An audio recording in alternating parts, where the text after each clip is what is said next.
will learn the accounting part, accounting for contributions. First, let's differentiate what is exchange transactions and what is contributions. If a not-for-profit receives any money from an individual and they need to exchange some services, that will be considered as an exchange transactions. For example, YMCA, they can collect membership fees from you, and in exchange of those fees that YMCA is receiving, they have to provide you some service. Another example, you might have a community center in your town or a public swimming pool, and to use all those facilities, you have to pay money, and not-for-profit organization is receiving money and giving services in exchange of those monies. This means these are exchange transactions. On the other hand, for contributions, not-for-profit entities receive money, donations, or it could be any other type of goods or securities, but in exchange of those amounts, they don't provide any service.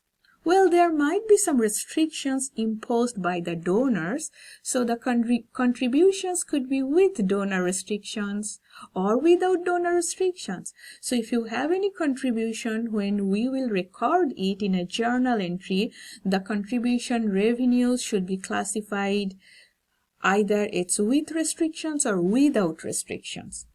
Now, here contributions could be conditional versus unconditional. If you receive any money, there might be some restrictions to use the money, but at the same time you have to look whether you have any condition to receive the money, or your receipt might be conditional upon to overcome some barriers. And in case if you cannot fulfill or meet those barriers, the donor can take those money back.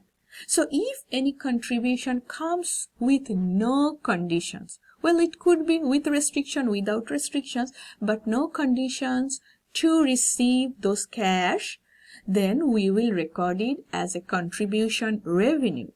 But if any contribution comes with a condition, we have to record it as a refundable liabilities. Remember, contribution revenues is a revenue and it will increase your net assets. On the other hand, conditional contribution will be recorded as a refundable liabilities. It will be on the liability parts. It will not increase your net assets. And if you have any promises or pledges with condition, we actually don't record it. Now, here, FASB actually identified three categories of conditions. These conditional barriers could be related to any performance related. Not-for-profit needs to make certain amount of changes in their net assets or some other efficiency they have to show, or it could be time restricted, or it could be based on some agreements. So now we will check the journal entries from the book. We will see various type of contribution related entries, conditional, unconditional, or with restriction, without restriction, and you can differentiate how to record all those. Great, if you please see it from your textbook. Otherwise, it might be difficult to look all these small fonts. So if you see your page 877, the journal entry examples, and I'll go over the solutions. Part A. Cash gifts that are viewed as unconditional and not donor restricted. So it's talking about a not-for-profit entity. They fight against poverty, especially to feed the children during the type of natural disaster. First, they receive some cash gifts. There is no condition, no donor restrictions, $20,000, plain and simple. They debited cash, credited contribution revenue, without donor restrictions. Look, for every account contribution revenues, you have these levels. With donor restrictions or without donor restrictions, remember we have to show it in two different columns. So these levelings are really important. Number B, cash gifts that must be held until year 2, but are not otherwise restricted as to use. The only restrictions, the donor said that you cannot use it before year 2. So you have to wait until year 2. So it's an unconditional contribution, but with donor restrictions, time restrictions. So we received cash, debit cash, contribution revenue, we record it as a revenue, but we label it as with donor restrictions. Number C, cash gifts that must be used to provide food for children affected by the natural disaster. The donor cannot demand the return of the gift.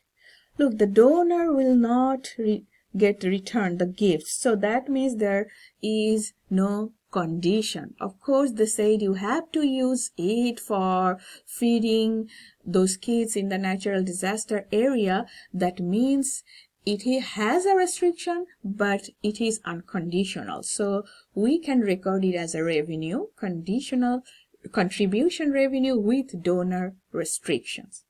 Number D, cash gifts that must be used to buy a truck for the not-for-profit to be used in delivering food, or the money must be returned to the donor. So you see, the donor still has the right to get back the money. So this is a condition. They are receiving cash. That's great, but there is a strong condition. It's not only restrictions to utilize for truck, but also a condition imposed that if you don't do it, they can take the money back. Because of this condition attached with this donation, we cannot call it a revenue. We cannot credit a contribution revenue. Rather, we will credit it as a liability, and we call it refundable liabilities. Number E, donated equipment, stoves and refrigerators that will be used to help prepare food for children in need. That means they're receiving some equipment or supplies, those stoves and refrigerators, and that will be used for providing food, which is kind of the general purpose of that organization. So it's very in general basic, so you can call it it's without donor restrictions. It's, of course, there is no condition, so we'll record it as a contribution revenue without donor restriction, very in general purpose. And we will debit equipment. We are not receiving cash, we just receive the stoves, refrigerators. Remember, if you receive any equipment, furniture, tools, you have to record as per the fair value. They mention the fair value. Some problems may show both fair values and book values of those equipment. Record as per the fair value. Now, here number F, donated investments in stocks of a well-known corporation. These shares must be held forever, with subsequent income to be spent to help pay salary of a nurse to work with the children in need. So that means they received some securities instead of cash or equipment. You can receive some securities. So it is one sort of investment. And of course, there is a condition that those money will be held. It's kind of permanent condition, endowment type of things. But the interest, you have to use it for nurse salaries. We will debit investment in securities, no cash, no equipment, we are receiving investment, and we'll credit contribution revenues and with donor restrictions, because we cannot use the money. Even the interest income will be used only for nurse salary. Number G, cash interest income is earned on the investment in F. Now in F, you receive these investment securities. Now you earned some interest. So you debit cash, you receive cash. It's an interest income. Of course, it's an income. But remember, donor had some restrictions that you have to use those interest for nurse's salary. So when we will categorize any income, any revenues, contributions, you have to label, is it with donor restrictions or without donor restrictions? Since it will be used for salaries, we will label it with donor restrictions. Number H. Cash in G is spent as stipulated. That means they received cash here, some interest income. Now they used it for nurse salaries. Of course, they are recording salaries expense and they are paying this cash to nurse salary. So we will record this salaries expense here, debit, and cash credit. Now remember one thing. Those amount was under the with restriction categories, and remember, you cannot spend anything from with restriction net assets. You have to move it from with restriction to without restriction, then you have to spend it. That means you need to reclassify those net assets. So we did here the reclassification entry. We are removing those amount from net assets with donor restrictions. So you are debiting it. Remember, net assets, this is always a credit item just like equity. So we are reducing or removing it. So we are debiting it. Now we are removing from with restriction to without restriction. That means net asset without restriction is increasing. So we are crediting it. Remember, if you spend any amount, make sure from where you are spending, with or without restrictions. If it is related to with restrictions, you have to do this reclassification entry to move the money from with restriction to without restrictions. Now we will do number I. Let's read number I. It says 20 pledges of $2,000 each are received from individuals who are working at a local company, and then the money can be used for any purpose at the entity's discretion. They expect the money to be conveyed in 7 months. It's a pledge.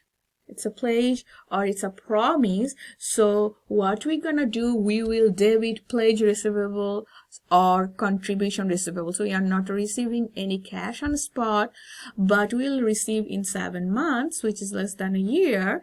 And they said you can use the money for any purpose. So it's plain and simple, no condition, no restrictions. So we will debit contribution receivable, we'll credit contribution revenue without donor restrictions. But now you have another part here. If you read this carefully, it says that they expect the money to be conveyed in 7 months and one pledge is expected to prove uncollectible. Right? People can make promises to donate, but not everyone will fulfill the promise.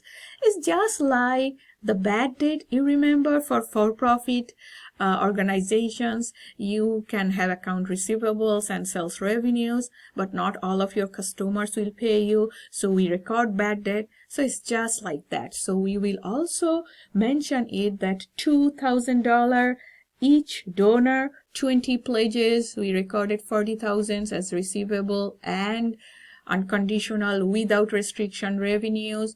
And at the same time, this one donor may not give the money, so we record bad debt expense, and we also record allowance for uncollectible receivables, just like the allowance for uncollectible amount, you learned it. Now, number J, it's crucial. Please read it carefully. The employer of that individual, he also made a pledge that he will match the amount that the other employees in that institutions are contributing. The employer is under no obligation to pay more than an equal amount. Now look, this number J, it is a future payment. It's a promise. You didn't receive any cash. It's a promise or pledge, and it is conditional on what the other employees are donating. So here you are not receiving anything. It's a conditional promise. And you remember, we don't record conditional promise, not even as a liabilities, because none of those employees may not give you any contribution, right? And the employer will match only after their contributions with the equal amount. So we will not record it. It's a conditional promise. Now, number K. The money in D is used to buy a truck. You remember you received some money. It was a conditional contribution, so we didn't record it as a revenue. Rather, if you go back here, you will see here we recorded as a refundable liabilities. Now, what we did, we used the money to buy the truck. That means we are fulfilling the condition. Otherwise, the money could be taken away by the donor. So now what we're gonna do here, we have to record the truck purchase entry, which is a straightforward debit truck, credit cash, but at the same time we will record our revenues, contribution revenues. Remember, initially we recorded as liabilities, so now we are removing the liabilities. It's no longer a liability. We fulfill the conditions. Now we are realizing or recognizing the revenues. So you also need to do this journal entry to remove that refundable liabilities and to record it as a contribution. Now we fulfill it. So it's without donor restriction. Now, the last one, cash gifts from the individuals in I start to be received. The first 8,000 is collected. So we already know those employees made some promises in part I. We had 20 pledges or promises. We start receiving it. We collected 8,000. So cash is received, cash. Now it's no longer a receivable. Initially we recorded as a receivable, just like account receivable. So we reduce that contribution receivables. And here, on the other hand, we have also to reclassify the receivables and to record it as contribution revenue, because you remember the employer actually made a promise that the employer will match the amount. So that time we didn't record the conditional promise. Now the condition is fulfilled. Few or 4 employees actually contributed. Now the condition is fulfilled, and as per the condition, the employer of that firm is supposed to contribute to the equal amount. So now we are recording contribution revenues, the equal amount, $8,000. Well, he didn't pay it yet, but will pay in future. So we debit it as contribution revenue, receivables.